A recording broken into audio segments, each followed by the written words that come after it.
시사 자키 정관용입니다.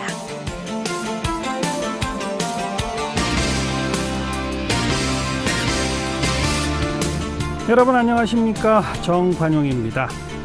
내년도 최저임금을 결정하는 최저임금위원회 지금 갈등에 휩싸여 있죠. 7,530원이냐 1,790원이냐 이 문제뿐만 아니라 경영계는 업종별 차등 적용을 요구하기 때문인데요. 최근에 이 주 52시간 근무제도 그렇고 논란이 되는 노동계 현안이 참 많죠. 그래서 오늘 김영주 고용노동부 장관 장시 후에 직접 연결해서 목소리 들어봅니다. 요즘 어린 학생들이 몰래 운전대를 잡았다가 교통사고 나는 경우 급증하고 있습니다. 오늘은 대전에서 한 초등학생이 어머니 차량 열쇠 몰래 갖고 나와 운전하다가 차량 열대 파손된 그런 일도 있었고, 얼마 전엔 무면허 렌터카 빌려서 4명이 숨진 사고도 있었죠. 왜 자꾸 이런 문제가 생기는지, 막을 방법 없는지 2부 시간에 전문가 의견 들어보고요. 그리고 오늘부터 저희 시사다큐 특별한 코너를 기획했습니다. 우리를 공격하는 것들, 이런 제목인데요. 우리 사회를 힘들게 만들고 심지어 죽음에까지 이르게 하는 10가지 문제를 선정해서 심층적으로 분석해보고 고민해보는 시간입니다. 오늘 그 첫 번째 시간 주제는 가정폭력. 2부 시간에 보내드리죠. 잠깐 광고 듣고 시작합니다.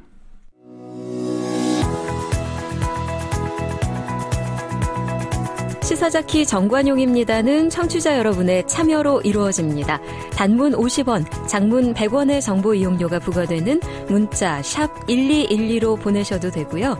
CBS 어플리케이션 레인보우로는 무료로 의견 남기실 수 있습니다. 아주 편리하게 방송을 다시 들으실 수도 있는데요. CBS 레인보우를 통해서도 가능하고요. 팟캐스트 그리고 팟빵을 통해서도 언제든 지난 방송 함께 하실 수 있습니다. 내년도 최저임금을 결정해야 하는 날짜가 나흘 앞으로 다가왔지만 최저임금위원회 지금 제대로 가동되지 못하고 있습니다. 게다가 이번 달부터 본격 시행된 주 52시간 근무제 역시 뜨거운 감자고요. 자, 이 관련 현안 주무부처인 노동부 장관의 목소리 들어봅니다. 김영주 고용노동부 장관, 안녕하세요. 예, 안녕하세요. 김영주입니다. 네, 별로 안녕치 못하실 것 같아요, 요즘. 네, 요새 많이 일이 많습니다. 예. 최저임금도 그렇고 주 52시간 근무제도 그렇고 재계는 재계대로, 노동계는 노동계대로 불만. 양쪽에서 지금 얻어맞으시는 그런 입장이신데 어떻게 보세요, 지금 상황을? 예. 원래 고용노동부는 노사 양측의 이해가 얽혀있는 노동 문제 직접 담당하고 있어서요. 예. 노사와 이견, 갈등 이런 경우가 매우 많습니다. 그렇죠. 그래서 좀 맷집이 좀 많다고 이런 표현들을 하고 계시는데요. 예.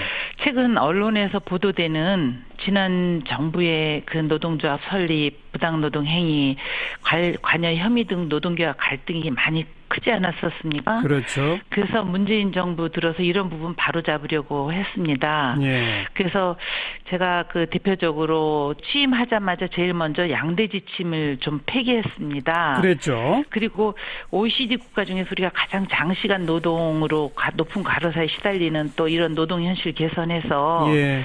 주 52시간 단축하는 근로기준법을 개정했는데 예, 이러다 예. 보니까 경영계에 우려 섞인 목소리가 굉장히 많았습니다. 예. 또한 최저임금 산입 범위가 개정되니까 또 노동계에서 반발하죠. 임금 물려놓고 뺏는다 예. 이런 식으로 반발을 하다 보니까 제가 양쪽에서 이렇게 공약을 좀 많이 받았습니다.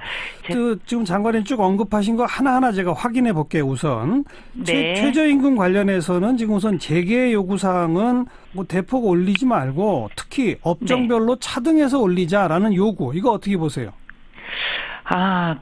말씀하신 대로 어제 최저임금위원회에서 내년도 최저임금 차등화 강하게 요구를 하였고 좀 예. 표결해서 예. 이 부결되니까 사용자 위원들이 좀 퇴장을 한 이런 일이 있었습니다. 예. 요 업종별 차등하는 매년 사용자 위원들이 계속 요구해온 사항이고 네. 일부 국가에서는 최저임금 업종 지역별로 뭐 차등하는 나라도 있기도 합니다만 예. 우리나라 그 저임금 근로자 그 OECD 국가 중 가장 높지 않습니까? 한 그렇죠. 23%가 예. 넘는데요. 예. 그러다 보니까 그 최저임금이 임금에 대한 영향을 전체 노동자가 미친 영향이 큽니다. 네. 그래서 저희 정부 입장에서는 최저임금은 우리가 정하지는 않지만 네. 합의에 의해서 이렇게 나와야 되는데 네. 저임금 노동자 최소한의 생계 보장을 하기 위한 거기 때문에 예. 최저임금을 업종별 차등화하는 건 최저임금 제도 취지에 맞지 않다고 생각합니다. 맞지 않는다. 알겠습니다. 네. 그리고 정부 일각에서 이 최저임금 인상의 속도 조절론이 나온 바 있는데, 즉 네. 공약대로 10,000원까지 가는 거를 너무 이렇게 서두르지 말고 조금 늦춰보자는 얘기가 나온 바 있는데, 장관님 생각은 어떻습니까? 이게 참 어려운 문제입니다. 예. 사실 우리 노동시장 이 최저임금을 저희가 그 작년에 16.4% 올려서 올해 시행한 부분도 예. 소득 양극화가 그 OECD 국가 중 가장 높기 때문에 이 저임금 노동자 비중을 좀 줄여보자는 차원이었고. 그렇습니다. 예, 예. 네. 그런데 또 그러다 보니까 그 영세 소상공인 자영업자들 중에 4대 보험 안 들으신 분들은 일자리 안정자금을 또 받지 못하고. 그렇죠. 그래서 어려움 호소하고 계시는 게 사실입니다. 예. 그래서 주무부처 장관으로 어려움 충분히 이해는 하고 있는데요. 네.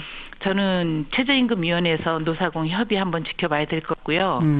최저임금 결정 앞둔 상황에서 제 의견을 얘기하기는 조금 좀 적절치 못하다 이런 생각을 하고 있습니다. 알겠고요. 예. 자, 노동계가 이제 강력히 요구하는 거는 아까 언급하셨던 그 산입 범위 확대된 법 말이죠. 그걸 재개정할 걸 약속해라 이런 얘기인데 네. 재개정에 대한 장관님의 생각은 어떻습니까?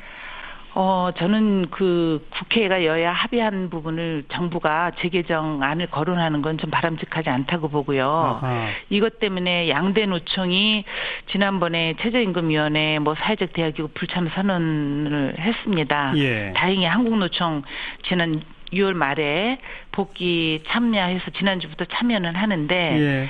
사실 민주노총이 들어와야 균형이 맞아서 그렇죠. 저희도 어제까지도 우리 실무자가 민주노총하고 이 부분을 논의를 했는데 네. 최저임금 재개정 부분은 그 정부가 아까 말씀드린 건 적절치 않다 이렇게 생각을 하고 있습니다. 노사정위에서 이 부분도 같이 논의를 해 주십사 이렇게 요구하고 있습니다. 네, 정부가 재개정에 대한 입장을 밝힐 수는 없고 지금 조금 아까 설명을 들어보면 필요에 의해서 개정됐다 이렇게 인식하시는 거네요. 네, 그러나 이제 그 노동계가 얘기하고 있는 네. 이 산입 범위에 그 복리비나 그 상여금 이런 부분이 들어가서 그 저임금의 기대임금에 못 미치는 부류가 발생은 했습니다. 예. 그래서 그분들에 대해서는 금년도 최저임금 인상률이 오르면 예. 내년도 임금 인상에 반영하는 걸로 정부가 그렇게 추진을 하고 있습니다. 예. 예. 피해 보실 분들에 대한 보완 대책은 지금 준비하고 있다 이 말씀이고요. 네, 그렇습니다. 예. 자, 예. 다음 이제 주 52시간 근무제에 있어서는 굉장히 지금 혼란스러운 거 한 가지가 6개월 네. 유예한다. 이게 지금 당정청 협의에서 나온 결과인데 그런데 김영주 장관께서는 유예가 아니다. 우리는 그 6개월 동안에도 관리 감독 철저히 하고 처벌하겠다라고 하셨는데 어느 제가 것이 처벌하겠다는 얘기는 아니고요. 아하. 그 지금 이 법에 대한 처벌은 법무부에서 결정을 하는 겁니다. 네, 네, 저희가 네. 유보한 게 아니고 법을 계도 기간을 6개월로 하는 부분이기 때문에 어느 노동자라도 예. 법은 7월 1일부터 시행이 됐거든요. 예. 그래서 이거는 법을 위반한다 해갖고 고발을 하면은 예. 이 부분은 그 법적인 측면에서는 처리를 해야 되지만 네. 저희가 시정 기간을 6개월까지 부여했기 때문에 예. 이 부분은 법적 처리하지 않고 우리가 6개월 동안 계도 기간을 두겠다 이런 얘기를 말씀을 드린 바 있습니다. 그러니까 고용노동부는 관리 감독은 하겠다. 그러나 계도 기간 연착륙을 하기 위한 계도 기간을 그 기업주들 300인 이상 사업주들한테 주는 거죠. 그러니까요. 관리 감독은 안 네네. 하는 거 아니고 하겠다. 그러나 지금 고발은 안 한다. 그렇습니다. 계도 기간 동안에. 계도 기간 동안 그러나 고발 당사자가 고발을 했을 경우에는 네. 법적 처리를 법무부에서 해야 되는데 예. 그 부분은 저희가 협의를 해서 요 부분에 예전에도 근로시간 단축을 위반으로 해서 했을 때는 저희가 계도 기간을 3개월까지 시정 기간을 줬거든요. 예. 그래서 최대 4개월까지 줬기 때문에 법적 처리까지 가고 그렇지는 않습니다. 예. 알겠습니다.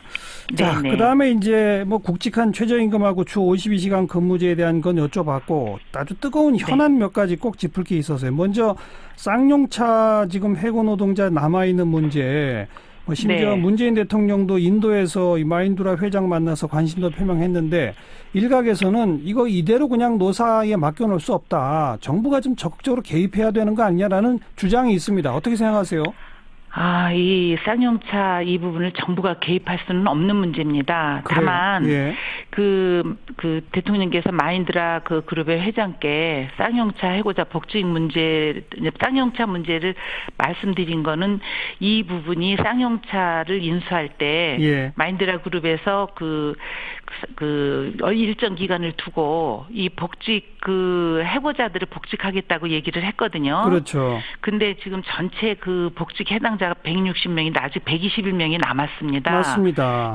이게 자본인들이 3년 내에 이 부분을 처리를 하는 게 지켜지면은 이 노동자들도 급하지 않는데 요 부분이 지금 쌍용차가 그 내수가 좋고 잘 나가다가 요즘에 조금 이 자동차 산업이 좀 어려워지니까 요거 진행을 안 하고 있어서 또 어려운 문제가 있습니다. 그래서 저희도 고용노동부도 이 문제에 대해서는 관심을 갖고 마인드라 그 그룹도 그 국내에 이런 그 쌍용차 문제로 또 노사 문제가 나오면 회사로서도 좋을 게 없기 때문에 저희가 간곡하게 이 문제는 사회적 문제를 합의를 해서 풀도록 이렇게 저희도 노력을 하고 대통령께서도 그런 문제를 말씀하신 걸로 알고 있습니다. 조금 더 적극적으로 중재 역할을 하실 수 없나요? 그렇게는 저희는 중재를 하고 그 기업에다가 이 부분에 대해서는 정말 우리 쌍용차 노동자들 너무 어렵고 힘들지 않습니까? 저희가 적극 그 당사자들하고 같이 이 문제 협의도 하고 있고 알겠습니다. 네네. 다음은 이제 삼성전자 서비스 노조 관련인데 이거 불법 파견이다라고 현장 근로감독관들은 의견을 냈습니다마는 고용노동부의 이 간부진들에서 삼성 측과 결탁해서 불법 파견이 아닌 것으로 뒤집었다라고 지금 검찰에 고발돼 있는 상태 아니겠습니까? 삼성전자 서비스 지난 정권에 그런 일이 있었죠. 그러니까 과거 정부에서요. 삼성전자 서비스 노조 측의 지금 주장은 이제라도 고용노동부가 이거 불법 파견이다라고 판정해야 되는 거 아니냐는 겁니다. 어떻게 생각하세요? 저희가 이 검찰에서 밝힌 것도 저희 고용노동부 혁신위원회에서 이 자료들을 다 기자회견도 하고 밝힌 바가 있습니다. 그래서 저희는 이 검찰의 그 수사를 하기 전까지는 저희가 혁신위원회에서 자료를 저희 그 고용노동부에서 다 전달을 했고 이 문제가 밝혀지는 부분인데요. 저희 국회법에 의한 검찰에서 수사적인 사항에 대해서는 이 수사의 이 흐름을 어떻게 보면 왜곡시킬 수 있기 때문에 수사 결과 나올 때까지는 저희가 의견을 내지 못하게 국회법에 이렇게 돼 있습니다. 그래요? 저희가 그러나 혁신위원회를 통해서 그 노동조합 설립 반대라든가 안에 불법 파견 문제라든가 이런 문제는 우리가 그 혁신위를 통해서도 현 정권 들어와서 이 문제에 대해서는 집중적으로 지금 다루고 있다는 걸 말씀드리겠습니다. 지금 현재도 불법 파견 상태인지 아닌지를 딱 현장을 가서 보면 판단이 나오지 않습니까? 판단이 나온다 하더라도 그건 수사 중인 사건은 의견 개진할 수 없는 겁니까? 저희가 이 부분에 대해서는 다시 판단을 하겠고 현재 이 불법 파견인다 이런 부분을 하기는 어렵습니다. 우리가 그때 나가서 그러나 지청에서는 불법 파견인데 본부에서는 이거는 회의를 거쳐서 안 했다 뭐 이런 얘기들이 있는데 저희가 내부에서 자료에는 현재 그런 부분에 대해서는 저희가 발견할 수 없으나 혁신위원회에서는 문제가 있다 이렇게 기자회견을 한 바 있습니다. 저희 고용노동부 내에서요. 그러니까 제가 지금 제3, 제4 확인하는 건 혁신위원회가 자료를 볼 때 그 당시 문제가 좀 있었다라고 하면 그리고 지금이라도 이건 불법 파견 상태다 시정해라라고 조치할 수 없는 겁니까? 아닙니다. 그 불법 파견에 대해서 저희가 조사 나갔을 때 현재는 모두 직접 고용을 했기 때문에 불법 파견이 진행되고 있다 그러면은 저희가 다시 이제 특별 근로감독을 할 수 있는데 현재는 그 사람들이 모두 직접 고용이 돼 있는 상태입니다. 직접 고용이 아직 안 돼 있다고 하던데요. 안 돼 있는 그 합의를 다 해갖고 예. 그 이제 직접 고용으로 진행이 되고 있고요. 이미 그 절차를 밟고 있고 이미 직접 고용화 돼가고 있는데 지금 문제가 되고 있는 거는 그때 불법 파견에 대한 예. 그 고용노동부에서 잘못된 부분은 법적으로 지키면 이 부분에 대해서는 저희도 강력하게 조치를 할 그럴 생각입니다. 아, 지금 네. 노사가 일단 원칙에 합의를 하고 협상을 진행 중인 상태다. 아까 좀 그 설명을 네. 하신 거죠? 네네, 그렇게 보시면 됩니다. 그렇고요. 자, 지금 그 더불어민주당의 원내대표 맡고 있는 홍영표 의원도 노동운동가 출신이고 우리 김영주 장관도 노동운동가 출신이시잖아요. 네, 그렇습니다. 두 분 요즘 사이가 안 좋으세요? 안 그렇습니다. 홍영표 원내대표가 아니 우리 네. 그 김영주 장관 이 최저임금 가지고 좀 계속 국민들 앞에 설득 좀 하라는데 영 안 하지 않느냐 뭐 이런 얘기 한 바가 있잖아요. 제가 그 고용노동부하고 홍영표 원내대표 입장 다르지 않다는 걸 먼저 그 말씀을 드리고요. 네. 이 부분이 어떻게 됐냐면은 6월 28일 날 국회에서 법이 통과됐습니다. 예. 그리고 제가 그 이틀 뒤에 그 제네바 ILO 회의를 갔습니다. 그런데 예. 네, 이 부분이 그 국회 상임위에서 논의되던 내용에서는 예를 들면 그 전체 상여금 그 정기 상여금으로 논의를 하다가 네. 후생복리 또 교통비 이런 부분이 벼랑간 산입이 됐습니다. 그렇습니다. 예. 네, 그래서 그런 내용들을 그 정리를 하는 기간이 하루 이틀이 필요했고요. 예. 그 홍영표 원내대표가 그 홍보를 왜 제대로 못하냐 하는 부분에 대해서는 최저임금 산입 범위로 전체 노동자의 95%는 이 적용을 받지 않습니다. 네네. 아까 말씀드린 학교 비정규직에서 전체 한 20만, 25만이 에 해당되는 걸로 저희가 조사 결과 나오고 있는데요. 예. 예, 이 부분을 왜 국민들께 설득 잘 못 시켰느냐 이런 부분이 이제 좀 그 홍영표 원내대표가 얘기한 걸로 알고 있고요. 네. 그리고 그 줬다 뺏은 거에 대해서 모든 노동계가 알고 있는데 네. 노동계가 이 부분에 적극 나서라 하는 이런 의미로 저희가 받아들이고 또 6월 13일 지방선거까지는 방송이나 또 이런 홍보 이런 매체에서도 6월 13일 지난 다음에 좀 거론해 줬으면 좋겠다 이런 의견이 많이 있었습니다. 그런 사정이 있었다? 예. 네, 그렇습니다. 알겠습니다. 그 지난 1년여 참 애 많이 쓰셨는데 요즘 간간히 개각설이 나오는데 우리 김영주 장관이 자꾸 거론돼요. 어떻게 생각하세요? 네, 저는 아직 뭐 청와대 그 개각 그런 구체적인 내용은 들은 적은 없고요. 다만 저는 그렇게 생각합니다. 그 장관들을 임명도 대통령 임명권자고 제가 그 홍보 못해서 이제 그 여론에서 문매를 맞고 뭐 또 우리 이런 갈등이 비춰진 거에 대해서는 제가 책임이 많죠. 그러나 임명권자도 대통령이고 그 대통령의 해임도 권한이시기 때문에 하는 날까지 열심히 하고 일을 더 하라 그러면 더 하고 이제 들어가야 될 것 같으면 들어가고 이렇게 편안하게 일하고 있습니다. 네. 예. 처음에 장관님과 인터뷰 시작하면서 말씀드렸던 것처럼 참 노동계, 재계 양쪽으로부터 공격당하고 갈등의 한복판에서 정말 마음고생 많으시겠어요. 오늘 여기까지 말씀 듣겠습니다. 고맙습니다. 네, 감사합니다. 네, 고용노동부의 김영주 장관에게 이런저런 현안에 대한 입장 확인해 봤습니다. 윤태곤의 뉴스 사이다. 윤태곤 실장 어서 오십시오. 네, 안녕하세요. 일단 원구성 여야 간 합의는 봤는데 이제 그 이행을 해야죠. 그렇죠. 그러니까 지금 정해진 것은 국회의장 후보 문희상 의원 한 명이니까 뭐 되겠죠. 네.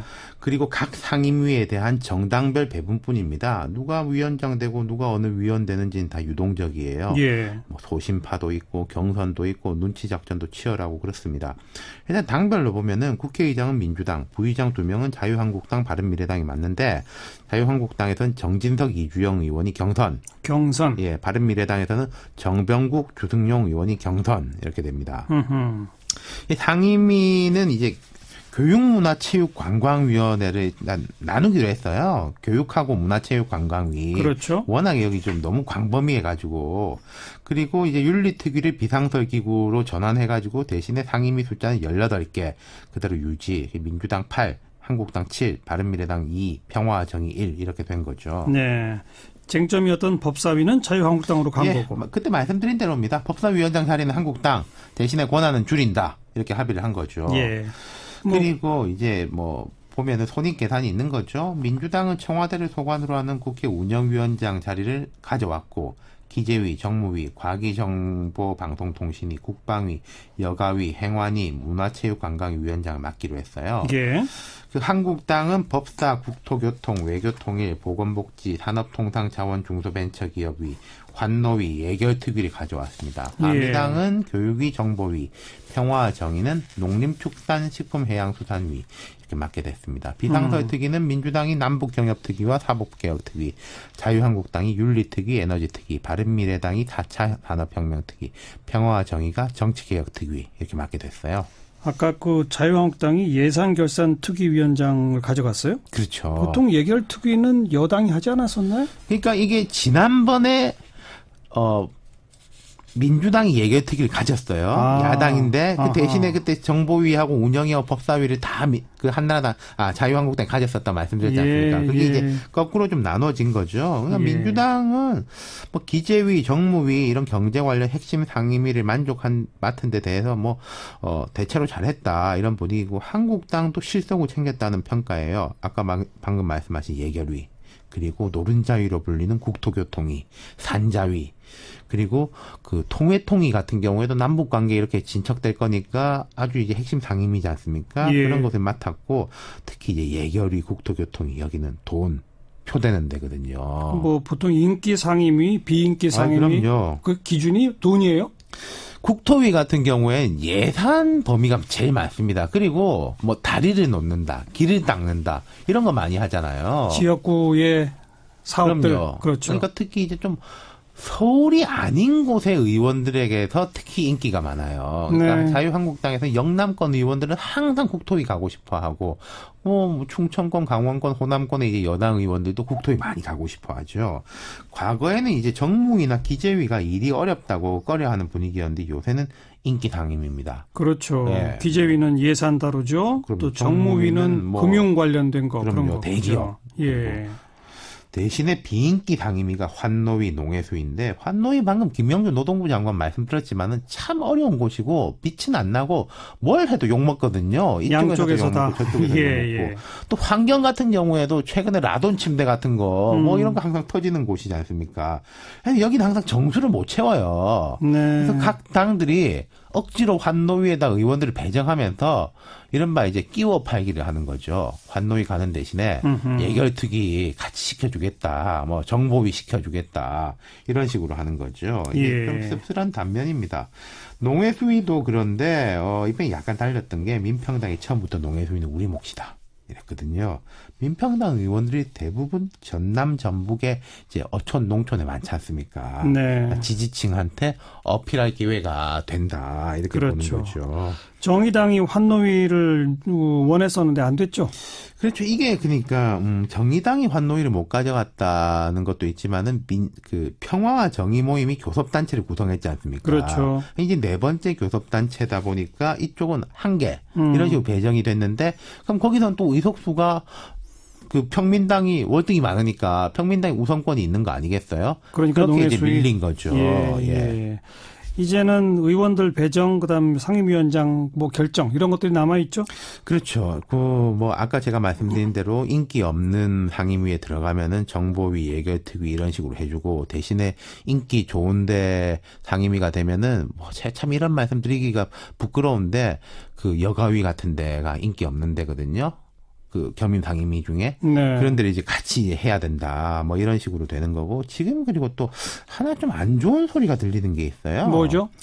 정무위 쪽에 제가 지금 이름은 말씀 안 드리겠는데 여당에 좀 진보적인 의원들이 있습니다. 이른바 뭐 저격수로 꼽히는 의원들. 예. 당 지도부가 그 의원들을 빼려고 한다. 왜요?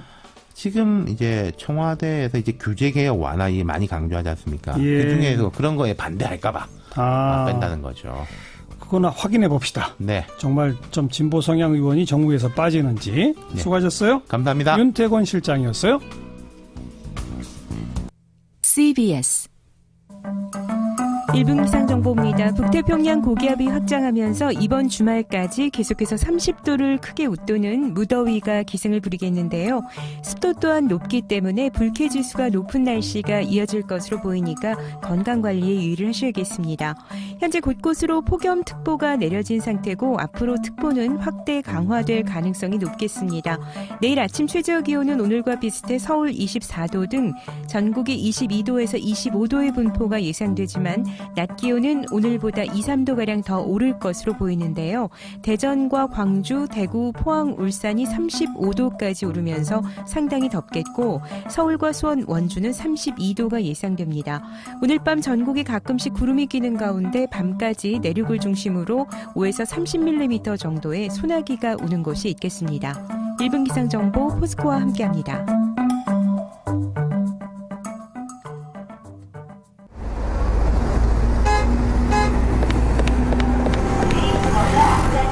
퇴근길에 만나는 알찬 뉴스 정보, 한림국제대학원대학교 정관용 교수가 진행하는 시사자키 정관용입니다. 오늘 대전에서 초등학교 3학년 학생이 부모님의 차 열쇠를 가지고 나와 운전하다가 주차된 차 10대를 들이받는 사고가 있었죠. 얼마 전에는 무면허로 렌트카 빌린 중고교생 4명이 목숨을 잃는 사망사고까지 있어서 이거 그냥 두고 볼 일이 아닙니다. 자, 전문가 연결합니다. 대림대 자동차학과 김필수 교수, 안녕하세요. 네, 안녕하세요. 지난 5년간 보니까 10대 청소년 무면허 운전 사고가 연간 1000건씩이 넘네요. 엄청납니다. 네. 왜 이렇습니까? 실질적으로 이 제도에 대한 규제가 제대로 안 돼 있다는 뜻을 가지고 있습니다. 예를 들어서 렌트를 할 때 확인을 한다든지, 예. 또 카쉐링 같이 요새 공유 경제가 많이 확산되고 있지만, 이 경우에는 사람 자체를 확인을 안 하고 차를 빌려주거든요. 예. 반납도 마찬가지고요. 예. 그러다 보니까 이런 중간중간에 제도적인 부분들이 허점이 그만큼 많다는 거고, 예. 또 이 부분에 대한 성인들의 잘못도 있지만은 또 이 위험성에 대한 것들도 이 교육에 대한 것들도 전혀 없다는 뜻이기 때문에 예. 이 허술한 제도가 이런 사태가 일어났다, 또 커지고 있다, 이렇게 볼 수가 있습니다. 방금 언급하신 그 렌트할 때 면허증을 제대로 검사하지 않는 것, 또 지금 네. 그 카쉐어링은 언급하신 것처럼 그냥 필요한 어플만 딱 다운받으면 바로바로 이렇게 또 차를 또 빌려 쓸 수 있다 되니까 요건 정말 제도적 보완이 필요할 것 같은데, 네, 사실상은 맞습니다. 그냥 부모님 차를 몰래 타고 나와서 사고 난 경우가 더 많은 거 아닌가요? 많이 발생을 하고 있습니다. 실제로 이 부분들은 두 가지 부분이 좀 검토를 할 필요가 있습니다. 예. 어떻게 보면은 성인들이 예를 들어 자동차가 위험한 물건, 흉기가 될 수 있다는 것을 이 교육을 철저하게 좀 시키고, 이 키라든지 이런 것들은 아이들 손에 안 닿는 곳에, 모르는 곳에 두는 게 사실은 맞거든요. 근데 우리나라 같은 경우에는 실제로 키를 아무데나 던져놓고 이런 경우도 많기 때문에 예. 아이들이 호기심 삼아서 그냥 끌고 나가는 경우도 있습니다. 예. 그래서 그게 첫 번째고, 두 번째는 어릴 때부터의 교육이 상당히 중요하지 않나 이렇게 보고 있는데, 네. 우리나라에서는 유치원이나 초등학교 때 교통안전교육은 일부 들어가 있지만은 예. 자동차에 대한 위험성에 대한 교육은 전혀 없거든요. 그러다 보니까 차에 대한 부분들이 얼마큼 무섭다는 거, 성인이 돼서 정식으로 해서 면허증을 따서 운행을 할 수 있다는 인식을 심어줘야 되는데, 예. 그런 교육이 전혀 없는 상태에서 운전면허 자체도 13시간이면 하루 반이면 딸 수 있는 세계에서 최저의 수준을 갖고 있는 나라이기 때문에, 아하. 그런 측면에서 이런 부분에 하나하나가 모두 다 이런 큰 문제를 일으키는 기반이 되지 않나 이렇게 보고 있고, 또 예. 얼마 전에도 2차 사고 같은 것도 많이 생기지만은 우리가 운전면허 취득할 때 비상교육이나 2차 사고에 대한 대비책 아무것도 가르쳐주지 않고 있거든요. 네. 이런 것들이 어린 청소년부터 시작될 때 첫 단추가 잘못됐다 분명히 강조할 수가 있습니다. 그런 걸 어디서 가르쳐 줘야 됩니까?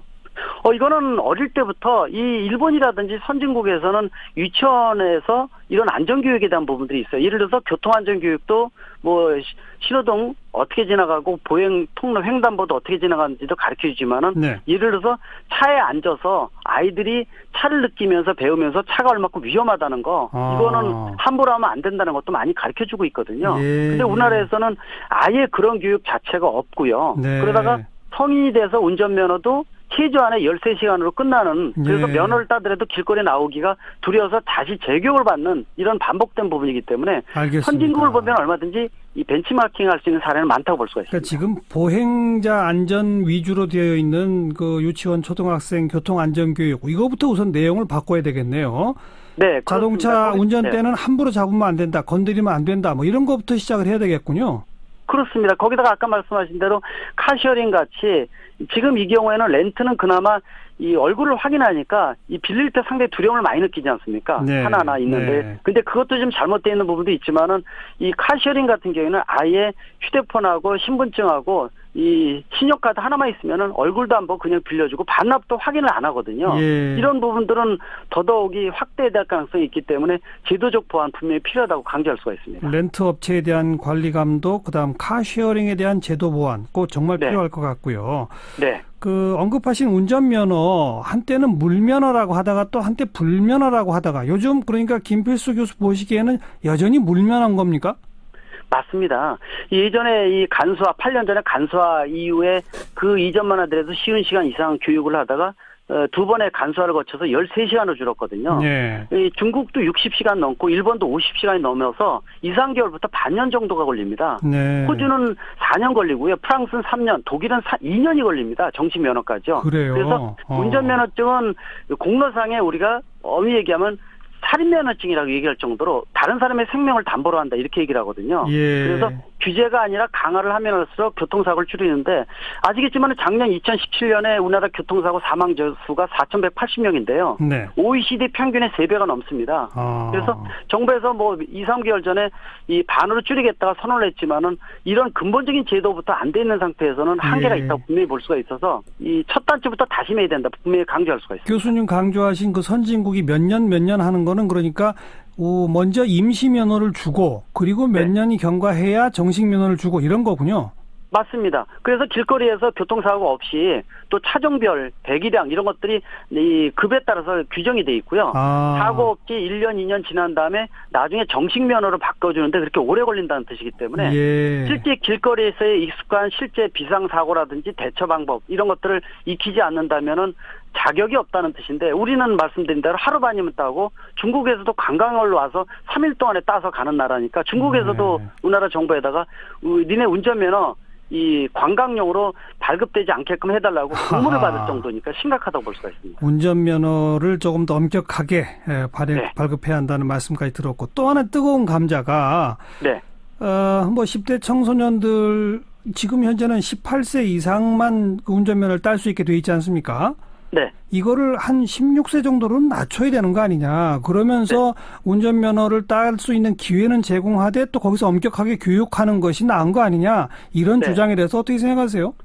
적극적으로 검토는 필요하겠지만은요. 중요한 것은 말씀드린 대로 우리나라 운전면허 자체가 문제가 심각한 부분이 있기 때문에 예. 그런 부분이 근본적으로 해결이 되기 이전에 이 나이를 낮추는 건 상당히 문제가 있습니다. 그 말씀은 그러니까 운전면허 딸 수 있는 제도를 지금보다 조금 어렵게 그리고 네. 충분한 교육을 그 안에 포함시키는 걸로 전제한다면 가능하다 이 말씀인가요? 맞습니다. 왜냐면은 요새 뭐 투표권이라든지 여러 가지 부분들이 아직 나이가 한두 살 차이로 안 맞는 경우가 아직도 많이 있거든요. 예. 운전면허도 그 중에 한 가지가 아닌가 이렇게 지금 보고 있고요. 예. 그러나 독일이나 이런 데 보게 되면 나이가 어릴 때는 차종이라든지 또 정식 면허를 주질 않고요. 예. 그런 부분들의 어떤 제도적 시스템이 하나하나 한 단계 한 단계 올라와 있는 부분들이 있으니까 예. 그런 것들을 우리가 벤치마킹하고 또 말씀드린 대로 운전면허 자체를 근본적으로 체질 개선을 하지 않는다면은 이 부분에 대한 것들은 상당히 더 위험한 발상이 아닌가 그런 측면에서 전제 조건은 꼭 이루어져야 된다고 보고 있습니다. 지금처럼 쉬운 면허를 연령 인하는 반대, 그죠? 네, 맞습니다. 그러나 제도를 정확히 정비한다면 또 연령을 낮추는 거는 필요하다 이 말씀이고요. 네, 맞습니다. 오늘 연결된 김에 사실 또 그 청소년들의 무면허 오토바이 운전도 정말 문제 아닙니까? 심각합니다. 이 오토바이 이륜차에 대한 부분들은 또 할 말도 많은 게요. 네. 우리나라에서는 이륜차 산업이나 문화가 다 무너졌다고 보고 있고요. 왜냐면은 IMF 이전에 비해서 그전에는 30만 대 이상 판매되다가 지금 12만 대로 줄어들었는데요. 예. 이륜차는 보험도 문제입니다. 지금 말씀하신 대로 책임보험은 의무화되어 있는데 예. 실제로 처음에만 가입하지 그 다음에는 무보험으로 하기 때문에 그래요. 이 실제로 이륜차하고 접촉사고 생기면은 모두 다 피해자가 돼버립니다. 상당히 심각하다는 거고요. 그래서 이륜차의 보험에 대한 거, 정비에 대한 거, 검사에 대한 거, 폐차는 아예 없기 때문에 산이나 강에다 버려도 될 정도니까요. 그래요. 예, 그래서 이륜차에 대한 부분들은 이 정부에서도 자동차 한 종류이고 공로상의 이동수단의 하나이면서도 외면하고 있다는 것은 상당히 후진적인 개념이기 때문에 저 오늘 좀 더 깜짝 놀라는 게 많습니다. 이 보험도 의무가 안 돼 있다는 거고, 그죠? 책임보험만 의무화돼 있는데요. 근데 처음에 가입할 때만 들어 그 다음부터는 가입을 안 하는 사람들이 많다는 거죠. 그러니까요. 네, 거기다 이제 단속도 안 한다는 거죠. 그거. 책임보험 들었는지 번호판도 안 붙은 게 돌아다닌다 이렇게도 볼 수가 있죠. 네. 네. 그다음에 몇 년 지나면 정기 점검 받는 거 자동차는 다 있잖아요. 네. 오토바이는 없습니까? 지금 대배기량은 지금 확대를 하고 있습니다. 근데 이 검사를 무조건 도입하는 게 중요한 게 아니라 지금 이륜차의 수명은 일반 자동차의 반이라고 보셔야 돼요. 예. 그러니까 5년뿐이 안 되고 또 택배나 이런 것들은 영세적인 부분이 많이 있기 때문에 예. 검사비라든지 또는 아까 말씀드린 책임 보험료라든지 이런 것들도 고민을 많이 해줘야 되는데 무조건 도입해서 일반 자동차 같이 생각을 하면 안 되고 이륜차의 생리를 보고 시스템을 보고 도입을 해줘야 되는데 그런 부분이 하나도 제대로 이 시스템이 안 갖춰져 있다는 거. 그리고 역할 분담이 환경부 역할 또 국토부 역할 산업부 역할이 나눠져 있어서 시너지를 못 내고 있다는 것도 문제고요. 예. 말씀드린 대로 이륜차 말소 등록만 하고 산이나 강에도 버려야 되는 폐차 제도가 없다는 거 상당히 심각한 부분 아닙니까? 그렇군요. 네. 개선해야 될 부분이 한두 가지가 아니라고 볼 수가 있습니다. 저희 동네에 버려진 오토바이 이륜차가 있길래 어떻게 저럴 수 있나 싶었더니 그 폐차라고 하는 제도 자체가 없다는 것도 오늘도 처음 알았네요. 말소 신고만 하면은 끝난다고 보시면 됩니다. 그 차를 어떻게 하든지 말든지 이거에 대한 관심이 없다고 볼 수가 있죠. 아하. 그리고 번호판 떼놓고 그냥 아무데나 갖다 버리면 그 누가 알겠습니까? 그죠? 맞습니다. 그래서 그런 부분들이 도난도 많고요. 예. 또 어떻게 이 흐름이 생기는지에 대해서 인식도 안 돼 있다고 볼 수가 있어서 전체적인 시스템 정리가 필요하다고 보고 있습니다. 언제 그 이륜차 전반에 대해서는 따로 한번 김 교수 모시고 좀 차근차근 얘기를 좀 들어야 될 것 같고요. 네. 오늘 지적해 주신 그 청소년 무면허 운전과 관련만 해도 바로잡아야 할 것들이 참 과제가 너무나 많습니다. 자, 네. 오늘 고맙습니다. 네, 감사합니다. 대림대학교 자동차학과 김필수 교수였습니다.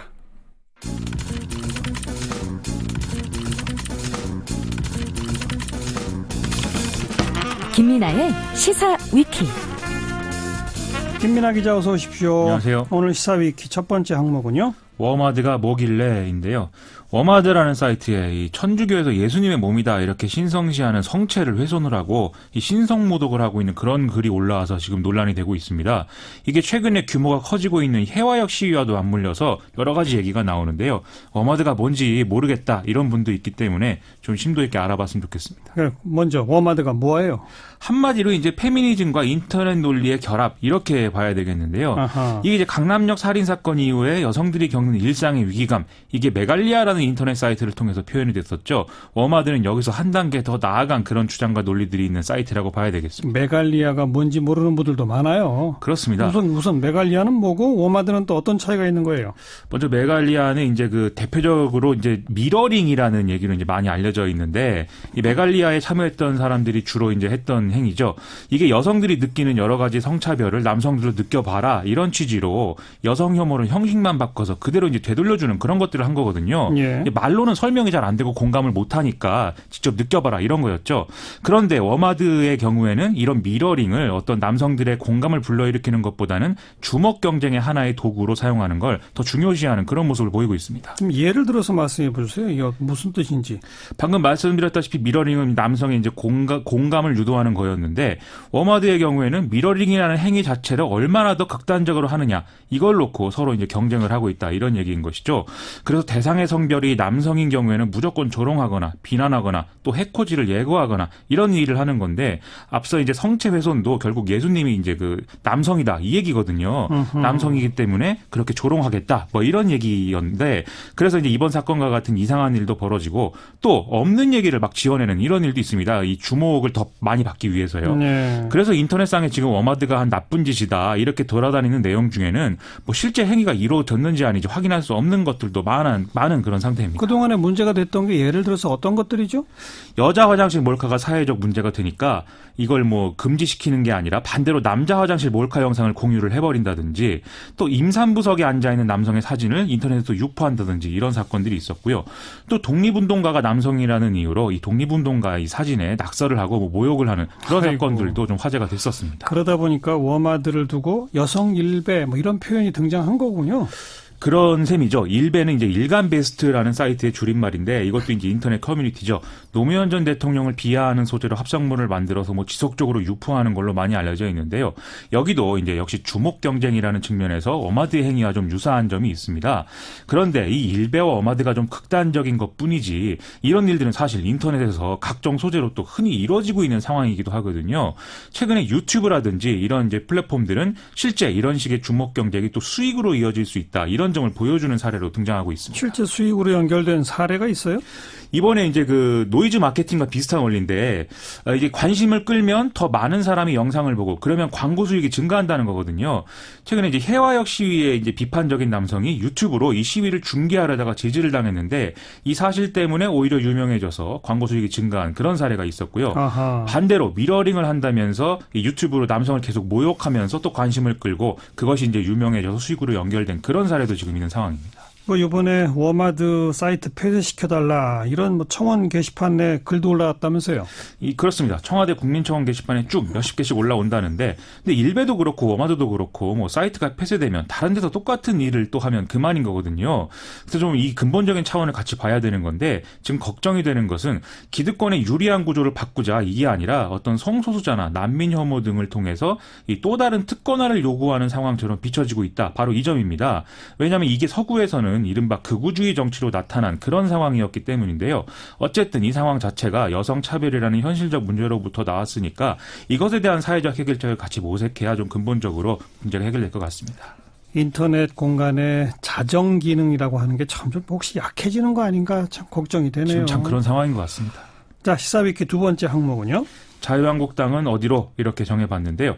자유한국당이 지금 뭐 재정난이 예상되기 때문인지 당사를 좀 이전하기로 했고 오늘 이제 이전을 했는데 앞으로 어떻게 되는 것인지 전망을 좀 해보겠습니다. 당사가 어디였는데 어디로 갔죠? 국회 앞에 이제 이 한양 빌딩이라는 곳에 11년 좀 넘게 이제 있었는데요. 이 영등포 우성 빌딩이라는 공간으로 옮겨갔습니다. 즉 여의도를 이제 떠난 것이죠. 여의도 당사는 6개 층을 썼었는데 이제 그 옮겨간 데서는 여의도 당사의 한 15%밖에 안 되는 면적으로 2개 층을 이제 쓴다고 하고요. 좁혀서 갔군요. 그렇습니다. 그래서 이제 그 일할 공간이 없어져 있는 인원들은 국회 본청이나 의원회관으로 분산 이전된다고 하고요. 이에 따라서 매달 1억 원에 달하던 임대료도 한 20% 수준으로 줄였다 이렇게 얘기를 하고 있습니다. 네. 홍준표 전 대표는 오늘 미국으로 떠났죠? 미국에 2달 정도 머물면서 공부도 하고 또 쉬기도 하고 책도 내겠다 이런 얘기를 하고 있는데요. 그래도 이제 추석 때는 또 돌아온다고 하거든요. 그때까지 좀 자유한국당이 치열하게 내부 논쟁을 하고 중국적으로는 좀 하나가 돼서 건전한 야당 역할을 같이 하자 이런 얘기를 하기도 했습니다. 이 홍준표 전 대표의 출국 자리에는 지지자들이 꽃다발을 들고 나타나서 이제 울기도 하고 이렇게 좀 함께하는 모습이었습니다. 네, 언론 인터뷰도 했죠. 그렇습니다. 언론 인터뷰에는 이제 자기는 총선에는 안 나간다 이렇게 얘기를 했는데 대선에는 나가느냐 이렇게 물어본 얘기에는 좀 말을 돌리면서 구체적인 답변을 안 했거든요. 네. 그래서 홍준표 전 대표가 다시 전당대회에 나올 수 있다. 그동안에 좀 소문이 여러 가지가 있었는데 이게 뭐 사실이 되는 시나리오도 있다. 이런 전망도 나오고 있습니다. 그리고 결국 그렇게 되면 이 반대편인 그 복당파에서는 김무성 의원이 또 대항마로 나서야 되지 않겠느냐. 하하. 이런 얘기도 나오는 모양입니다. 뭐 오늘 출국하면서 추석 때 돌아오겠다고 했다면서요? 그렇습니다. 그럼 전당대회 나가는 건 아니겠죠? 좀 그런 게 아니었으면 좋겠는데 또 비대위가 어떻게 되느냐에 따라서 전당대회 일정이 달라질 수가 있어서 좀 지켜봐야 되겠습니다. 오늘 조선일보가 김세연 의원이 비대위원장 후보 이걸 딱 찍어서 얘기했죠? 그렇습니다. 김세연 의원은 만 이제 46세고 부산 출신이고 또 바른정당 사무총장과 정책위 의장을 지냈는데 지금 이제 자유한국당 소속이죠. 유승민 공동대표와도 또 절친한 사이로 알려져 있는데요. 이렇게 이제 그 김세연 의원이 비대위원장으로 고려되고 있다고 이제 하는 논리는 당이 지나치게 좀 올드보이에 의존할 게 아니라 참신하면서 원내 경험도 있는 대안을 내야 한다. 이런 주장이 지금 나온다는 것입니다. 예. 다만 이에 대해서는 친박계가 이 사람은 복당파다라는 이유로 반발하고 있다. 이런 내용도 같이 있습니다. 홍준표 전 대표가 김세연 의원 뭐 비난했던 적이 있었잖아요? 그렇습니다. 그래서 좀 불편한 사이인 듯도 한데요. 올해 초에 바른정당에서 이제 김세연 의원이 복당을 하니까 홍준표 전 대표가 말하기를 재산이 너무 많아서 답답하다. 자유한국당 국회의원 평균 재산이 한 10억씩은 더 올라가게 됐다. 이런 얘기를 한 거거든요. 예. 실제로 김세연 의원은 이번 국회에서 이제 재산이 국회의원 중에 이제 2등이라고 하고 주식 평가액만 1,000억 원을 지금 넘는 상황이거든요. 거기다 토지, 건물, 예금 등도 수백 원대에 달한다고 하니까 상당한 재산가인 건 확실하죠. 이런 상황이 이 비대위 구성에 어떤 영향을 미칠지 좀 관심입니다. 자, 오늘 시사위키 세 번째 항목은요. 문재인 정권 우클릭인가 이 얘기인데요. 우클릭. 그렇습니다. 문재인 대통령이 이재용 삼성전자 부회장하고 인도에서 만난 것에 대해서도 이제 뭔가 기업 친화적인 정책 전환의 신호 아니냐 이렇게 보는 얘기들이 있었는데요. 오늘 조선일보에 또 김상조 공정거래위원장 인터뷰가 실렸는데 여기서도 좀 그런 느낌이 있다 이런 평가들이 나오고 있습니다. 오늘 인터뷰에서는 뭐라고 했습니까? 지난번에 한겨레 인터뷰에서 뭐 시민단체의 현실 감각 이걸 얘기를 해야 하는 바람에 이제 전성인 교수가 반론도 하고 그랬는데 오늘 인터뷰에서는 재벌들에게 좀 정권에 협조해달라는 듯한 부탁을 하는 좀 그런 모양새여서 또 논란입니다. 재벌들한테? 그렇습니다. 뭘 부탁했죠? 이 정부가 성과를 낼 수 있는 시간이 지금 실질적으로 6개월에서 1년밖에 남지 않았다 이렇게 보는데 아직 좀 탈출구가 보이지 않고 있다 이런 얘기를 하면서요.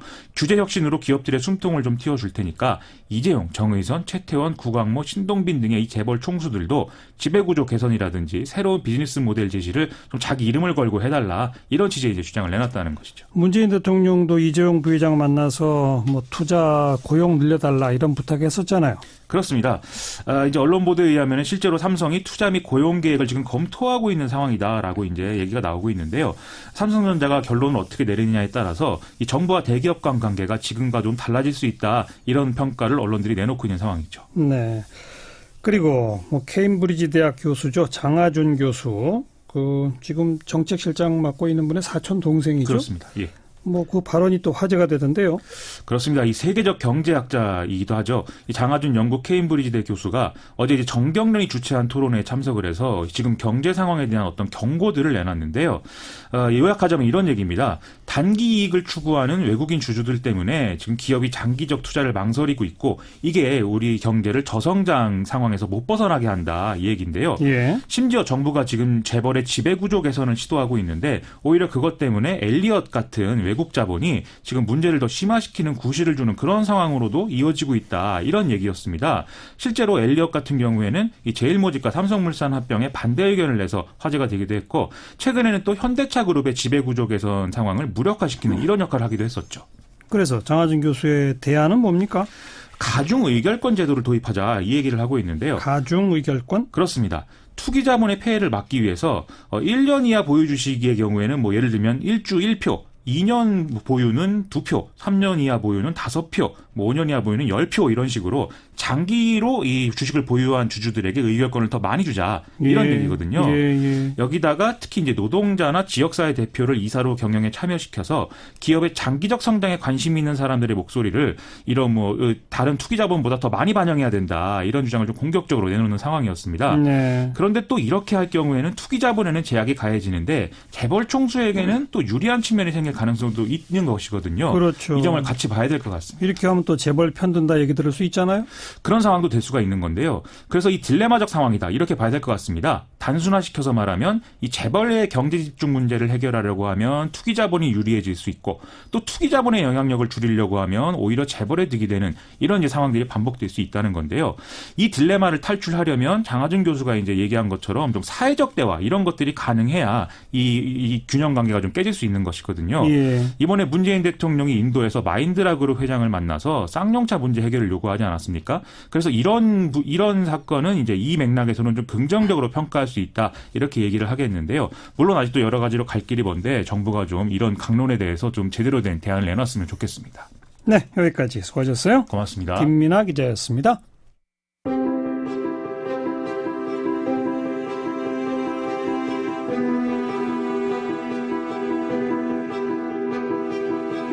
시사자키 기획특집 우리를 공격하는 것들.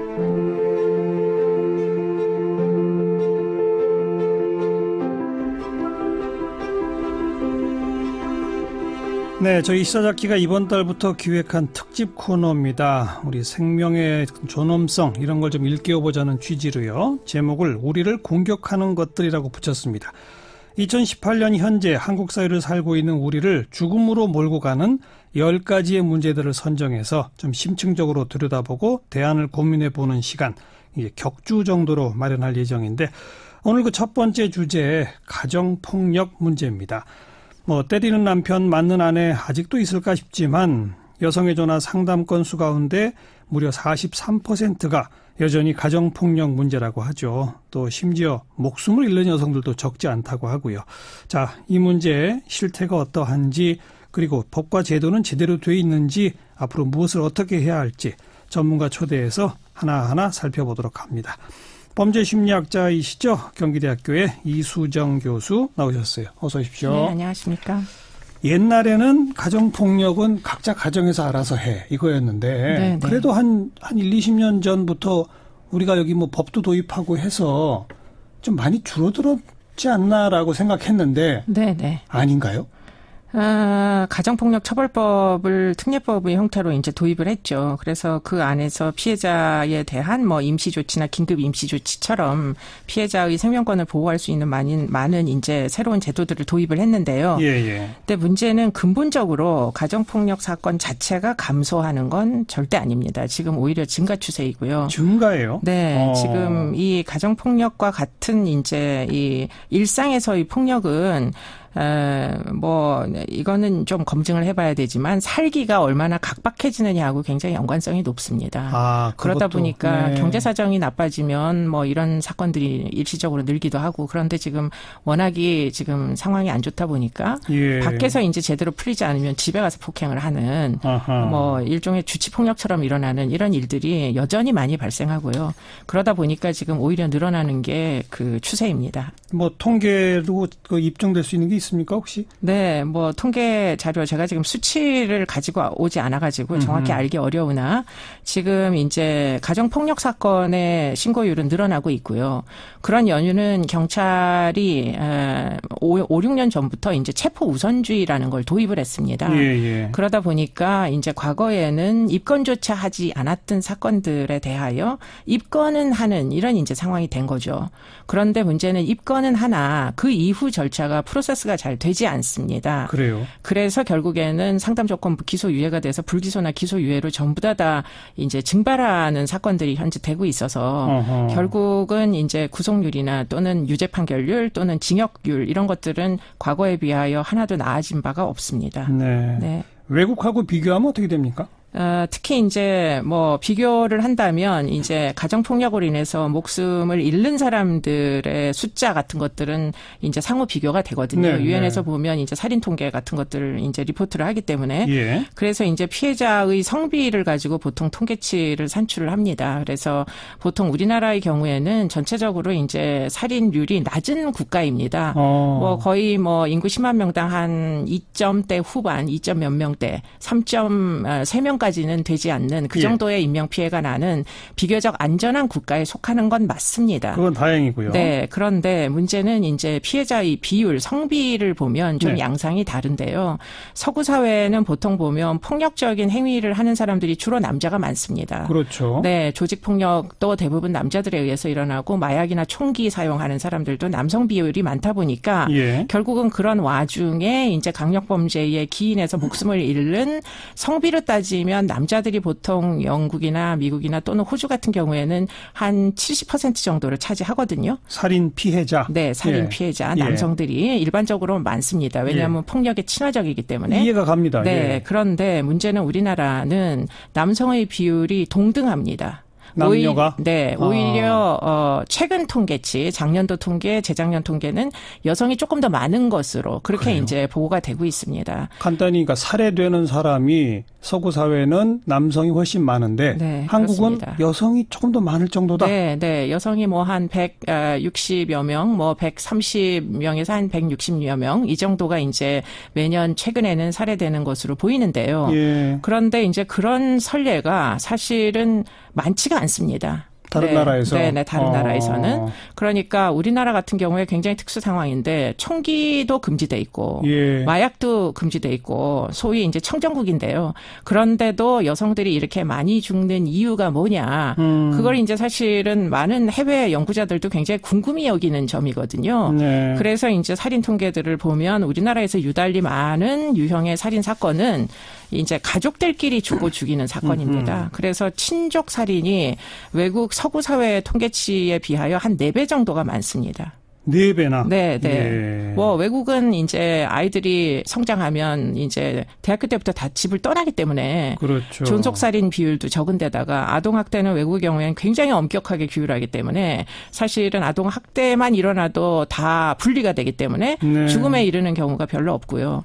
더군다나 이제 가정폭력 같은 경우에도 외국은 형사사건으로 다루기 때문에 예. 사실은 피해자와 가해자가 평생 같은 집에서 이렇게 죽음에 이를 때까지 다툴 수가 없게 돼 있죠. 원천적으로. 딱 분리를 시키니까. 그렇습니다. 그러다 보니까 우리나라는 그렇게 분리가 안 되다 보니까 한 집에서 서로 죽고 죽이는 사건들이 상대적으로 외국에 비하여 훨씬 높다 비율이. 네. 그리고는 그러다 보니 힘이 센 남자보다는 여성이 목숨을 잃는 비율이 더 높다. 이렇게 얘기할 수가 있겠습니다. 목숨을 잃는 지경까지 간다는 얘기는 그 이 밑에 그냥 상습적인 폭행, 폭언 이런 것들은 얼마나 심각할지 정확히 모르겠군요. 네. 그러니까 보통 이제 이렇게 뭐 남편의 폭행에 의해서 사망하거나 또는 폭행을 견디다 못해서 결국 남편을 살해하는 사건들의 가정폭력의 역사를 보면 예. 적어도 10년 이상, 많으면 30년씩 되는 사건들이 존재하는 거예요. 그렇기 그렇죠. 때문에 대부분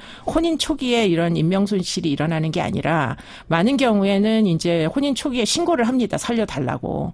그런데 문제는 우리나라는 살려주는 제도가 아니에요.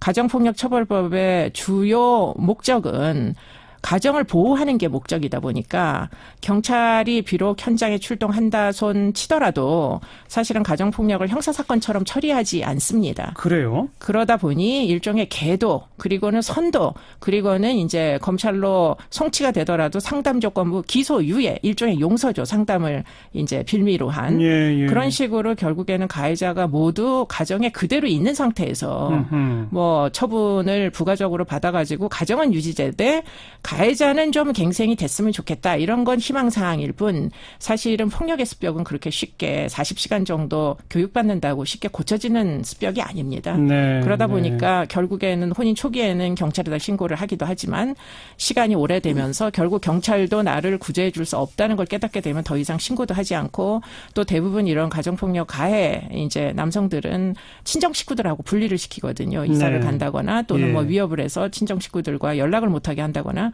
그러다 보니 사회적으로 거의 분리된 상태에서 폭력에 뭐 10수년씩 노출되다가 결국에는 남편에 의해서 사망하는 또는 뭐 그러다가 좀 더 견디다가 이제 남편을 살해하는 이런 이제 사건으로 비화가 되죠.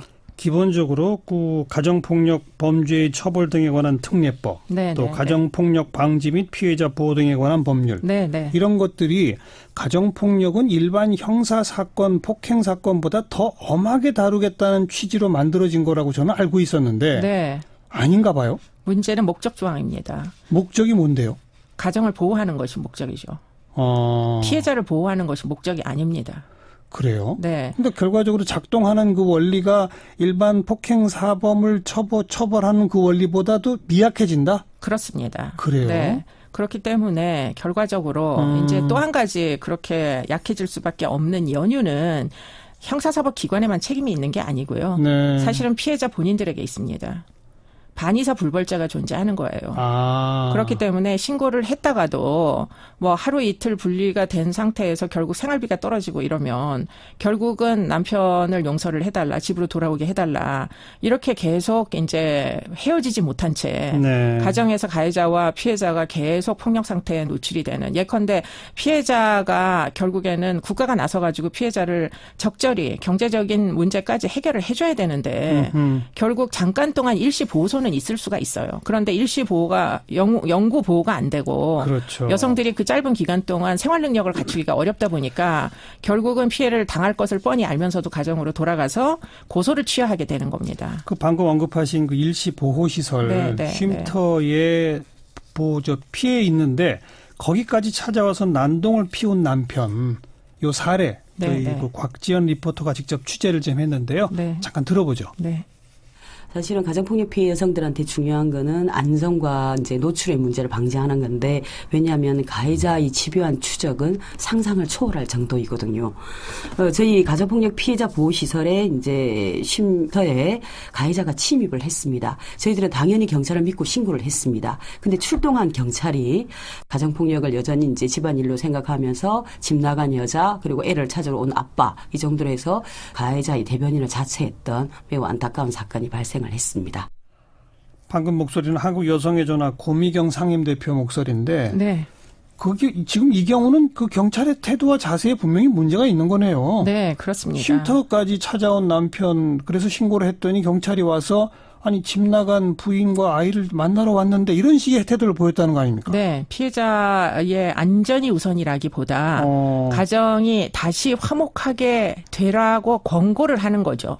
좋은 의미에서 권고지만 네. 문제는 피해자 입장에서 보면 또 다른 생명의 뭐 위험에 노출이 되는 그러니까요. 거죠. 네. 우리 교수님은 경찰관들하고 자주 이런 얘기 해보셨잖아요. 그럼요. 왜, 여성의 뭐 여성의 전화나 경찰청이 함께 하는 세미나가 굉장히 많습니다. 네, 저도 네. 참여를 많이 하고요. 그런데 서로 간에 이해가 다 있는데 문제는 사건 하나하나씩 이렇게 개별적인 사건으로 들어가면 여러 가지 복잡한 문제가 연루돼 있습니다. 어떤 것들이? 아이들 때문에 합치는 경우도 있고요. 경제적인 어려움이 1차적인 이제 문제이고, 그리고는 요즘은 이제 보복 폭행이 많아가지고 네. 결국은 신고했다는 것을 빌미로 와서 더 심하게 폭행을 하는데 아무도 구제해주지 않으니까 결국에 가서는 신고를 포기하게 되는 거죠. 예. 그러면서 이제 사회적으로 분리가 된 상태에서 폭력의 수위가 점점 심해집니다. 아하. 경찰들이 갖고 있는 가정폭력 수사에 있어서의 애로사항도 있습니까? 물론 경찰이 가지고 있는 애로사항이 있죠. 결국에는 경찰이 가서 뭐 112에 신고를 해가지고 살려달라 이렇게 해가지고 경찰이 출동을 하면 안에서 이제 비명소리가 막 나는데 네. 문제는 문을 다 뜯고 들어가게 되면은 그 훼손한 그 비용을 경찰이 감당을 해야 돼요. 정말요? 네. 그리고는 그래서 결국에는 어떤 몸싸움이 일어나서 만에 하나 이제 뭐 제압하는 와중에 다치겠다. 그러면 그 비용도 경찰이 돼야 됩니다. 왜 그렇죠? 폭력 현장인데? 그럼에도 불구하고 그런 문제들이 여전히 존재하고요. 그러다 보니까 이제 그런 부분에 대해서 기다리지 말고, 왜냐하면 네. 그런 와중에 생명을 잃은 사건이 하나 발생한 적이 있어요. 몇 년 전에. 네. 그래서 기다리지 말고 즉시 이제 현장에 뭐 들어가서 제재를 해라. 이렇게 이제 지침을 바꾸기는 했죠. 예. 그러나 여하튼 비용 문제는 여전히 경찰 개인이 이제 뭐 재물 손괴에 대해서는 감당을 해야 되는 것으로 알고 있습니다. 그 제가 정말 확인 삼아서 그게 네. 이제 가정에서 이루어진 폭력이라고 해서 112 신고를 받고 출동했어요. 네네네. 근데 문을 잠궈 놓고 안 열어줘요. 네. 뜯고 들어갔어요. 네. 그럼 그 비용을 내야 한다는 거잖아요. 그렇죠. 네. 가정이 아니라 어느 회사 사무실에서 네. 112 신고가 왔어요. 네네. 갔더니 사무실 문을 걸어 잠궜어요. 네네. 그걸 뜯어 들어갔어요. 네. 그것도 경찰이 돈 내야 돼요. 아마도 사적 영역이기 때문에 재물 손괴에 대해서는 본인 당사자, 손괴를 한 사람이 책임을 지도록 되어 있는 것으로 알고 이거는 있습니다. 빨리 법과 제도를 바꿔야 되겠는데요. 네. 그리고는 이제 그런 와중에 무슨 소송이 진행될 수도 있습니다. 가해자가 본인의 의사에 반해가지고 어떤 종류의 뭐 부적절한 행위를 했다고 소송을 하는 경우 그 소송 비용도 경찰이 개인이 감당을 해야 되는 거죠. 네. 그러다 보니까 일단은 제압하거나 또는 뭐 그런 여러 가지 절차적인 문제가 발생하는 것을 막기 위해서 굉장히 소극적으로 대응을 한다는 거죠. 네. 그럴 뿐만 아니라 지금 이제 그래서 사건화가 되더라도 그래서 열심히 이제 사건화를 시켜서 송치하는 단계에 가더라도 경우에 따라서는 피해자가 또 나서가지고 우리 남편을 왜 잡아가냐. 네. 이렇게 되니까 경찰이 사실은 가정폭력 사건은 너무 복잡해서 그렇군요. 처리하기가 싫다. 이런 얘기들이 현장에서 나오는 거죠. 이처럼 경찰도 나한테 도움이 될 수 없다. 뭐 이런 생각 때문에 10년, 20년 이게 장기화되다 보면 그러다가 아이고 오히려 내가 저 남편을 오히려 죽여야지. 이런 지경에까지 다다른다고 하는 목소리가 또 있습니다. 함께 한번 들어보시죠. 말다툼이 좀 있었는데 침대에 밀쳐놓고 이제 옷 때리는데 거의 한 2번이나 기절했었거든요. 진짜로 나 죽겠다 이런 생각이 딱 들더라고요. 태어나서 처음으로 그렇게 사람 살리라고 소리를 그렇게 질렀어요. 저는 정당방위라고 생각하는데 거의 일방적으로 여자들 같은 경우에는 맞는 경우죠. 싸움이 안 돼요. 저 같은 경우는 15년이나 같이 살았었는데 이게 그냥 일상생활. 이게 진짜 죽을 것 같아요. 너무 무서워서. 그래서 진짜 이 사람을 죽이지 않으면 내가 죽을 것 같다. 죽기 전에 죽여야 된다는 생각을 할 것 같아요. 아이고, 아주 끔찍한 가정폭력으로 인해서 쉼터로 피신했던 경험이 있는 피해자분의 목소리 들어봤고요. 바로 얼마 전에 제가 저희 방송에서 우리 이 교수님하고 전화 인터뷰를 나눴던 주제가 바로 이건데, 네네. 수십 년 동안 가정폭력을 당해오던 분이 그 집에 있는 이 수석, 으로 네. 남편을 때려서 사망에 이르게 한 사건. 결국은 정당방위가 인정이 안 돼 갖고 살인죄가 적용이 되지 않았었습니까? 네, 그게 춘천지법 사건이고요. 그렇죠. 최근에 대법원에서 4년형이 확정이 됐습니다. 그렇죠. 네. 바로 그때 이수정 교수가 참 충격적인 말씀을 한 게 수십 년 가해자 폭력을 행사하던 남편이 폭력 끝에 아내가 만약 사망했다면 네. 그거는 상해치사죄. 그렇죠. 그런데 여성이 계속 맞다가 주변에 물건을 들고 이렇게 가해해서 살해가 되면 살인죄. 네, 네. 왜 그렇죠? 그러니까 지금 살인의 고의 때문에 그렇습니다. 살인의 고의라는 것은 결국에는 이제 살인 사건이 이미 일어나고 난 다음에 재판부에서는 추정할 수밖에 없거든요. 네. 범행 당시를. 예. 그렇기 때문에 이제 범행 당시를 추정함에 있어서 살인의 고의가 있었느냐 없었느냐를 재판부에서 이제 판단을 해야 되는데 예컨대 지금 피고인이 만약에 가정폭력 행위자다. 그러면 내가 피해자를 죽일 의도는 없었다. 다만 일주일에 몇 번씩 술 마실 때마다 손찌검은 했지만 그게 죽이려는 의도는 아니었다. 그런데 본의 아니게 생명 손실이 있었다. 이렇게 주장하는 경우는 살인의 고의를 적용하기가 매우 어렵다는 거예요. 죽이려는 의도로 때린 건 아니니까. 아하. 그래서 치사가 나오는 거고. 그런데 이제 그렇게 맞다가 지금 춘천지법 사건은 37년 동안 학대를 받았는데 막 칼로 찔리는 학대까지 다 받았어요. 예. 그렇기 때문에 몇 번을 정신을 잃고 응급실로 실려가고 정말 그 죽음의 경계를 넘나드는 생사의 경계선을 넘나드는 그런 경험들을 많이 한 분이셨는데 네. 결국에는 마지막 순간에 마루에 있던 수석을 남편이 던진 수석을 들고 오히려 남편을 공격을 해서 그렇죠. 사망에 이르게 했는데 문제는 굉장히 많은 횟수를 내리쳤어요. 그러다 보니까 수십 회를 내리치다 보니까 그런 이제 잔혹행위죠. 사실 현장은 끔찍했고 그걸 법원이 살인의 의도 그렇죠. 고의가 없이는 이렇게 잔혹한 현장을 유발하기 어렵다. 근데 일각에서는 가정폭력으로 머리를 많이 맞으면 뇌 손상이 생겨가지고 네네. 충동적 공격적으로 과잉살인으로 이어진다. 네네. 이런 또 얘기도 하잖아요. 네, 그거는 외국의 경우에 이미 생리학적으로 그런 메커니즘을 전부 다 밝혔습니다. 그렇기 때문에 정당방위를 인정을 일반적으로 해주는데요. 이유는 가정폭력이 만성화된 그런 피해자들은 대부분 피해의 양상이 목을 졸리거나 머리를 맞아서 정신을 잃거나 이렇게 두부 손상, 머리에 이제 중추신경계에 산소가 공급이 되지 않는 그런 폭행을 당하게 됩니다. 그런데 그런 폭행을 수십 년간 당하게 되면 뇌세포가 죽게 돼요. 산소 공급이 안 돼가지고. 그렇죠. 그러니까 그 뇌세포가 대부분 전두엽에 기능 손상이 오는데 문제는 전두엽은 합리적 사고를 하고 충동을 조절하고 이런 능력을 억제하는 능력을 발휘하거든요. 그런데 문제는 전두엽이 손상이 되면 예를 들자면 춘천지법 사건에서 머리를 여러 번 내리쳤잖아요. 그러면 합리적인 사고를 하는 사람이라면 이미 두개골이 깨지고 치명상을 입혔다라면 그 정도에서 멈춰야 되는 거예요. 근데 멈출 수가 없다는 거죠. 멈출 수가 없는 겁니다. 이유는 이미 이 여자의 머릿속이 합리적 사고를 할 수가 없는 지경에 이른 거예요. 여러 번의 피해 때문에. 그렇기 때문에 그런 부분을 우리가 가장 좁게 보자면 심신미약 상태로 인정할 수가 있는 거고요. 네. 조금 더 넓게 보자면 그렇기 때문에 이런 여러 가지 정황들을 고려해 봤을 때 예컨대 방위의 목적으로 반격했을 가능성을 인정을 해주겠다는 게 정당방위의 기본 개념입니다. 근데 우리 법원은 아직 인정 안 해줍니다. 인정 안 하고 네, 있다. 한 건도 없습니다. 네. 아유, 이 지경까지 내가 죽을 것 같아서 죽여야지. 이 지경까지 안 오도록 하는 게 우리가 추구해야 할 목표죠. 근데 지금 너무 우리가 극단적인 얘기만 하고 있는 것 같아서 이 지경까지 안 오도록 즉 10년, 20년, 30년 누적되고 이것이 정말 끔찍한 상황으로까지 가지 않도록 조금 더 일찍 사회가 개입하고 그러기 위해서는 뭐가 제일 먼저 이루어져야 됩니까? 법부터 바꿔야 됩니까? 어떻게 되는 겁니까? 법도 바꿔야 되고요. 네. 지금 인식 자체를 바꿔야 됩니다. 자, 먼저 그러면 네. 어떤 인식을 어떻게 바꿔야 되는 거예요? 그러니까 지금 조금 전에 죽지 않기 위해서 죽여야겠다라고 일반적으로 생각하잖아요. 예. 그렇게 말씀하셨고. 예. 그런데 문제는 가정폭력 피해 여성, 특히 수십 년 동안 학대를 받던 이 피학대 여성들이 남편을 살해하는 지경에 이르는 사건들은 죽이려는 의도가 있다기보다 공포심 때문에 결국은 방어 행위를 하는 겁니다. 그렇기 때문에 죽이려는 의도가 있어서가 아니라 내가 살아야 되겠다는 생각 때문에 상대를 죽이게 되는 거죠. 네.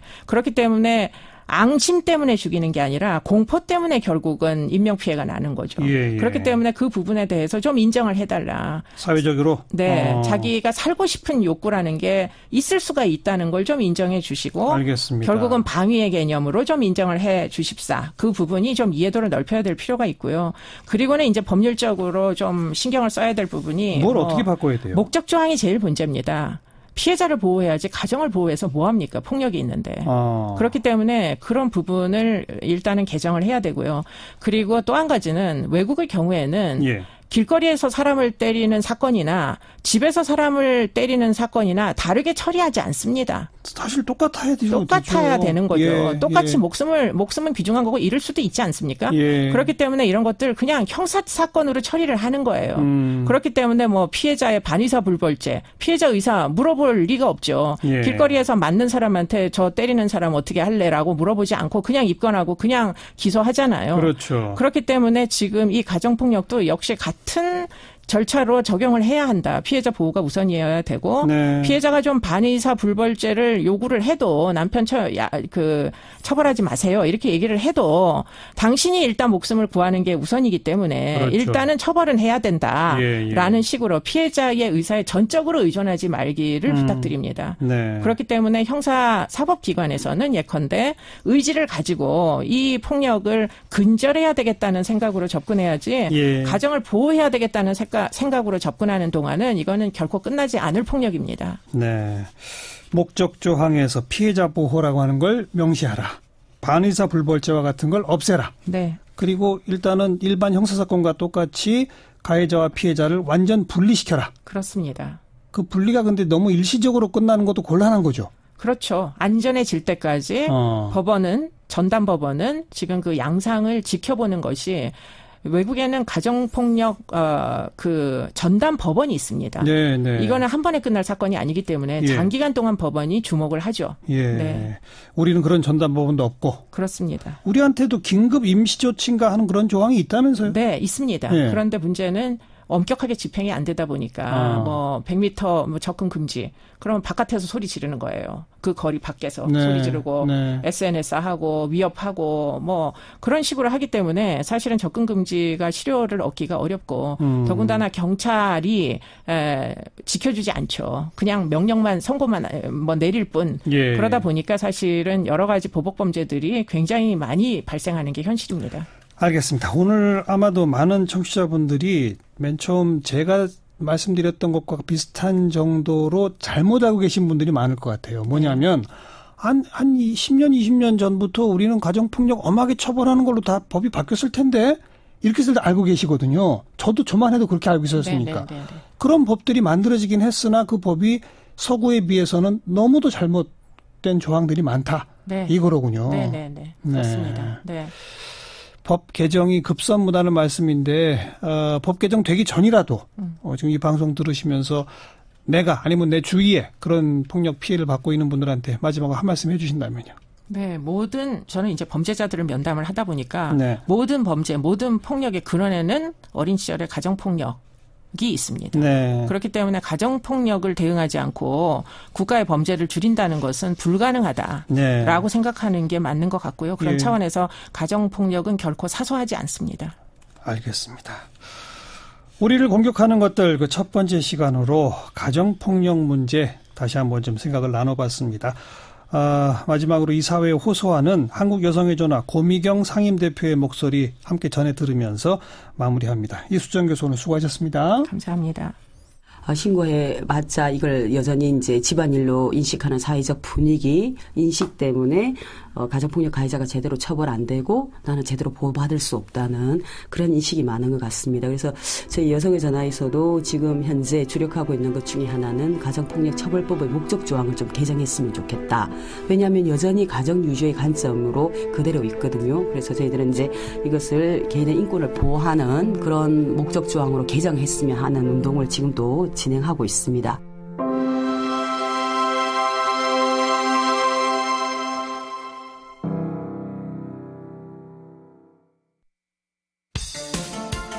시사자키 오늘은 CBS 서울시 공동기획 생명사랑 캠페인 우리를 공격하는 것들 그 첫 번째 시간으로 마무리 짓도록 합니다. 내일 이 시간 다시 뵙죠. 안녕히 계세요.